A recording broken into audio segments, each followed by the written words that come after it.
خلاصہ ہے پورے قرآن کا سورہ الفاتحہ۔ جو سارے مضامین ہیں پورے قرآن میں وہ سمٹ کے سورہ فاتحہ کے اندر آ گئے ہیں۔ تو اس کا آغاز اللہ کی حمد سے ہو رہا ہے۔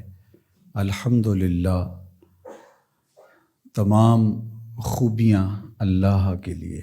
کسی کے اختیاری حسن پر، کسی کے اختیاری جمال پر جو ثنا کی جاتی ہے، ستائش کی جاتی ہے، اسے حمد کہا جاتا ہے۔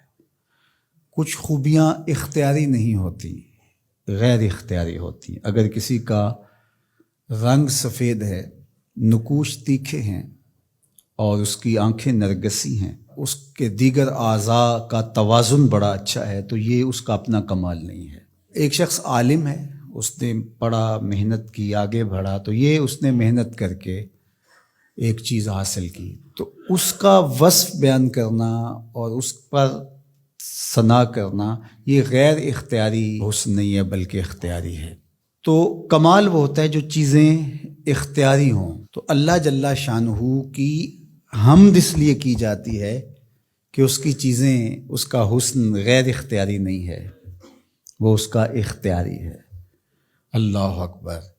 تو کسی کے اختیاری حسن پر تعریف حمد کہلاتی ہے، اور اگر وہ نعمت کے مقابلے میں ہو تو وہ حمد شکر کہلاتی ہے، اور اگر نعمت کے مقابلے میں نہ ہو تو اس کو حمد کہا جاتا ہے۔ حضرت کعب احبار رضی اللہ تعالی عنہ فرماتے ہیں کہ الحمد کی تفسیر ثناء اللہ ہے، اللہ کی ثنا، اللہ کی تعریف۔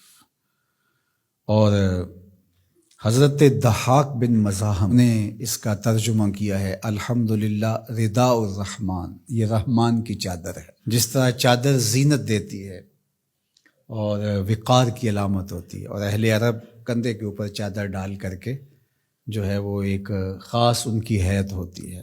یہاں گرمی سردی سے بچاؤ کے لیے چادر لی جاتی ہے، لیکن عرب میں چادر جو ہے وہ زینت کے لیے لی جاتی ہے، اور وہ آپ نے دیکھا ہوگا کہ عرب علماء یہاں کندھے پہ چادر رکھتے ہیں، تو وہ زینت کے لیے ہوتی ہے، ضرورت کے لیے نہیں ہوتی۔ تو اس لیے یہاں جو رداء الرحمن کہا گیا ہے، تو الحمد رحمان کی زینت ہے، وقار کی چادر ہے۔ ثنا کی جتنی بھی قسمیں اور جتنی بھی صورتیں ہیں وہ اللہ کے لیے ہیں۔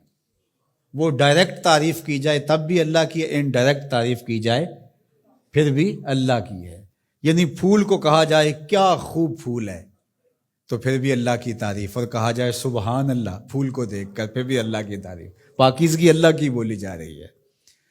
اور اگر اس کی درزوں کو، اس سے مہکتی نکلتی خوشبو کو، اس کے رنگوں کا جمال اور اس کی لطافت دیکھ کر کے کہ واہ کیا کھلا ہوا شگفتہ گلاب ہے، تو آپ گلاب کی تعریف کر رہے ہیں لیکن خالق گلاب کی تعریف کر رہے ہیں، یہ انڈائریکٹ تعریف۔ تو خوبی کی جتنی بھی صورتیں ہیں، چاہے وہ ڈائریکٹ ہو، چاہے وہ انڈائریکٹ ہو، چاہے وہ قولن ہو، رویتاً ہو، فعلاً ہو، جس طرح ہو، اللہ کے لیے ہیں۔